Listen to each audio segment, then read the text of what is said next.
Radhe Radhe madam. नमस्कार madam. नमस्ते। नमस्कार सर। क्या नाम है आपका? আমার নাম ম্যাডাম মায়া বাবু। कहाँ से आप? আমি ওয়েস্ট বেঙ্গল কলকাতা থেকে এসেছি, অনেক দূর থেকে কষ্ট করে এসেছি। कैसे आए आप? আমি ম্যাডাম জি খুব কষ্ট করে, খুব পরিশ্রম করে আজকে আমি এই জায়গায় এসেছি। बिल्कुल। আমি গরিব, ঠিকঠাক করে খেতেও পারি না, টাকা পয়সাও নেই আমার কাছে। খুব কষ্ট করে আমি পায়ে হেঁটে আজকে স্টেশনে এসেছি। बहुत सही बात, बहुत सही बात। স্টেশন থেকে আমাদের বাড়ি 10 কিলোমিটার। আমি যে ট্রেনে করে আজকে এসেছি, সে ট্রেনের টিকিটটা পর্যন্ত আজকে আমি কাটিনি। পয়সার অভাবে। আমাকে টিটি 2 দিন পর্যন্ত আটকে রেখেছে। আমি কি করব? আমার কাছে তো টাকা পয়সা থাকলে আমি টিকিট কাটতাম, টিকিট না কেটে আমি ট্রেনে উঠতাম না। আমি ট্রেনে কোনোদিনও উঠিনি টিকিট না কেটে। কি করব? টাকা পয়সা তো আমার কাছে নেই। তাই আমার খুবই কষ্ট হয়েছে এই ইন্ডিয়ান আইডল মঞ্চে আসতে। गाना पसंद है? ম্যাডাম জি, গান আমার জীবন, গানই আমার মরণ।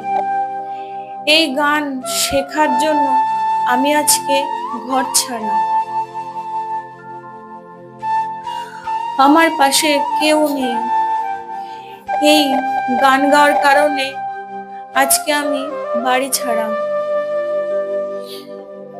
আমার স্বামী গান পছন্দ করে না, এর জন্য অনেক মারধর সহ্য করেছি আমি। ঘর ধাক্কা দিয়ে বাড়ির থেকে বের করে দিয়েছে এই গানের কারণে। কিন্তু আমি যে এই গান ছাড়া বাঁচতে পারবো না। ঘুমিয়ে ঘুমিয়ে স্বপ্ন দেখি আমি বড় সিঙ্গার হয়েছি, গান করেছি। আমার গান শুনে অনেক হাততালি দিয়েছে, অনেক খুশি হয়েছে। কিন্তু আমার স্বামীর কাছে গানের বিষয় বলতে গেলে আমাকে খালি ধরে ধরে মারতো। আমি যখনই টাইম পেতাম তখনই গান রিহার্সাল করতাম। सही बात है। কিন্তু क्या बात। আমার স্বামী এই গান রিহার্সাল করা দেখলে সহ্য করতে পারতো না, তখনই আমাকে ধরে ধরে মারতো।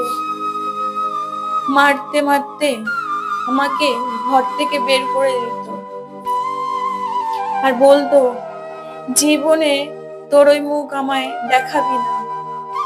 কিন্তু হাজার মার খাওয়া সত্ত্বেও আমি গান ছাড়িনি, কারণ গানকে আমি নিজের জীবনের থেকেও বেশি ভালোবাসি। Interesting answer. আমি আমার স্বামীর কাছ থেকে ছেড়ে চলে এসেছি। আমার বেয়াদব অসভ্য স্বামীকে দেখাতে চাই আমি গান করে কি করতে পারি। আমি একজন বাউল শিল্পী। হ্যাঁ ম্যাডাম, আমি 3 মাস আগে নাম লিখিয়েছিলাম এই মঞ্চে, কিন্তু আমি চান্স পাইনি। 3 মাস পরে আমি চান্স পেয়ে এই মঞ্চে এসেছি, অনেক কষ্ট করে। आए हो सबसे पहले गाने शुरू करने से पहले आपसे मैं गले मिलना। স্যার আমার বয়স 21। 32। না না স্যার, আমার বয়স 21। सच्चे लोग होते हैं ना मेरा। ঠিকঠাক করেও এখনো 21 হয়নি, আর আপনারা বলছেন 32। স্বামীর এখনো 32 হলো না, আমার কি করে হবে? আপনাদের তখনই আমাকে দেখে বয়স বাড়ানো একটাই কারণ, আমার স্বামী আমাকে মারধর করতে করতে, না খেতে দিতে দিতে আজকে আমার চেহারাটা এরকম হয়ে গেছে। আজকে আমি দেখতে খারাপ হয়ে গেছি। क्या बात। আজকে আমাকে বেশি বয়স লাগে এর জন্য। বয়স্ক মনে হয়, এতে আপনাদের কোনো দোষ নেই স্যার। আজকে এমন একটি গান গাইবো, কষ্টে দুঃখের গান। সেই গানটি শুনে সবাই কষ্ট পাবেন। আমরা যে জীবন পেয়েছি, এই শরীরটি পেয়েছি, সেটা হলো ভগবানের কৃপায়। এখন সেই ভগবানকে আমরা কেউ মনে রাখি না, আমরা কেউ ভক্তি করে ডাকি না। আমরা যখন বিপদে পড়ি তখন আমরা ভক্তি করে ডাকি, অন্য সময় ভগবানকে মনেও করি না। আমার এই ভগবানের নাম দিনে একবার দুবার করে হলেও নাম নেবেন। মনে প্রাণে ভালোবাসুন, জীবনে আর কিছু প্রয়োজন নেই।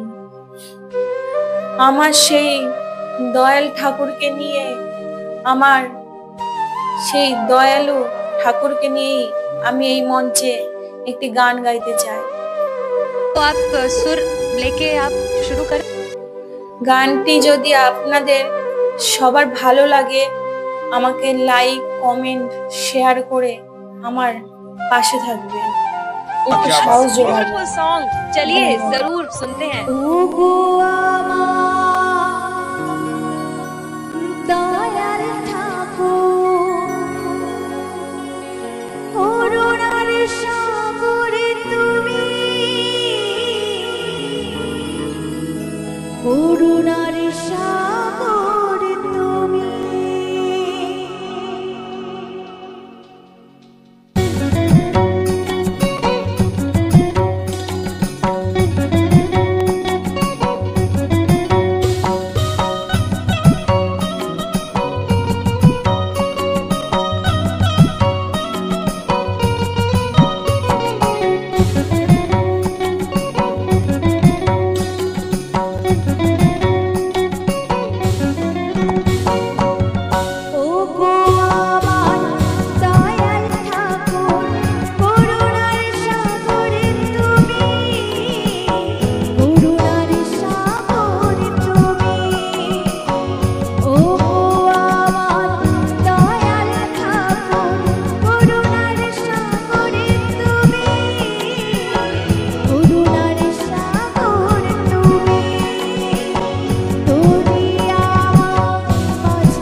ਚੱਕ ਦੇ ਫੱਟੇ ਤੇ ਨੱਪ ਦੇ ਗਿੱਲੀ ਓ